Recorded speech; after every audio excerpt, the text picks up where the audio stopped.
भाई शहजाद, ये तो हित चाहते हैं, आप फिक्सर हैं, फिक्सिंग करते हैं आप, टेलर मेड विपक्ष चाहिए आपको। क्या दिखा रहे हैं ये? देखिए, हाँ वो वही है ना कि मेरा, ये तो वही हो गया ना कि मेरा कुत्ता टॉमी और आपका कुत्ता कुत्ता। अब देखिए दूसरी बात ये है, मैं आपको दिखा रहा हूं, इन्होंने बोला 23 दल हमारे साथ आए, पर वो 23 दल राहुल गांधी के बारे में क्या सोचते हैं? लेफ्ट के नेता पिनरई विजयन, राहुल गांधी राष्ट्रीय स्तर के नेता तो है, पर उनमें कोई समझ नहीं है बूथ लेवल तक की भी।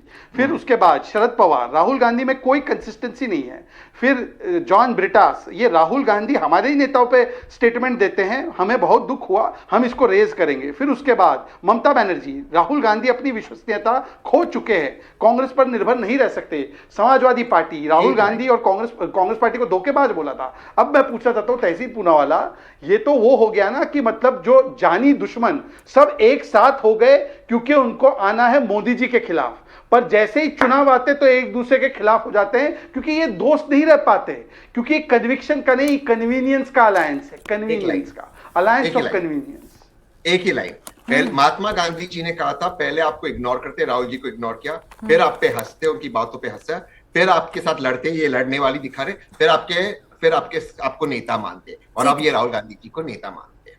नहीं, इनको छोड़िए, ममता जी मानेंगी? मैं तो नहीं मानती थी ना भाई, अरे पहले तो नहीं मानती थी, अब हार गई हैं, संख्या बल नहीं है, इसीलिए आप तो कह रहे थे ना अब तो सब यही हुआ। अगर आप कांग्रेस के साथ रहते तो नहीं होता, आप कांग्रेस की बात मानते, राहुल गांधी जी कह रहे थे, मानते उनकी बात, करते अलायंस वेस्ट बंगाल में, क्यों नहीं किया?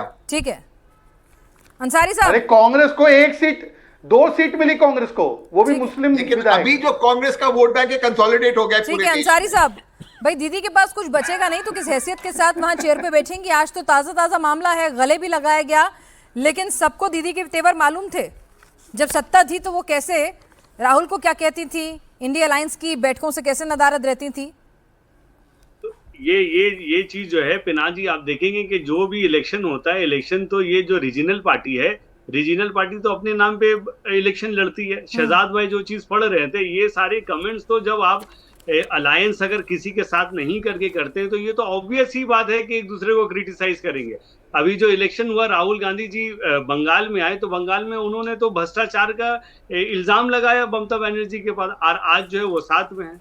और रहा बात जो बागी नेता है, उनको ममता बनर्जी जो बुला रही है, तो मैं यही बात कहूंगा कि जो ये गजल है कि रंजिशी सही दिल दुखाने के लिए आ फिर से मुझे ये छोड़ के जाने के लिए कि अगर इनका लिथमस टेस्ट देखना है तो 2029 में आप देखिए 2020 में कि ये अपने नाम पे इलेक्शन जीत पाते हैं या ममता बनर्जी के नाम पे ये इलेक्शन जीते।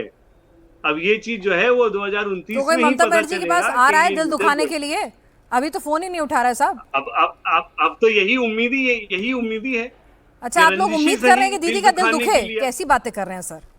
अरे रंजिशी सही दिल दुखाने के लिए और तो कोई रास्ता नहीं है, आप फिर से मुझे छोड़ के जाने के लिए हाँ ठीक है, तो शी इज एक्सपेक्टिंग कि वो आए और फिर जाए मुझे। अच्छा, पहले आए, मुलाकात करके ग्रेसफुल एग्जिट हो। हाँ ऐसे आउट ऑफ रीच हो के अच्छा नहीं लगता है। अब जो अच्छी बात थोड़ी है कि दीदी फोन मिला रही है, नंबर आउट ऑफ रीच जा रहा है, और वही नेता फिर बीजेपी के मंत्रियों के घर बैठे हुए दिखते हैं, शुभेंदु अधिकारी से मुलाकात करते हुए दिखते हैं।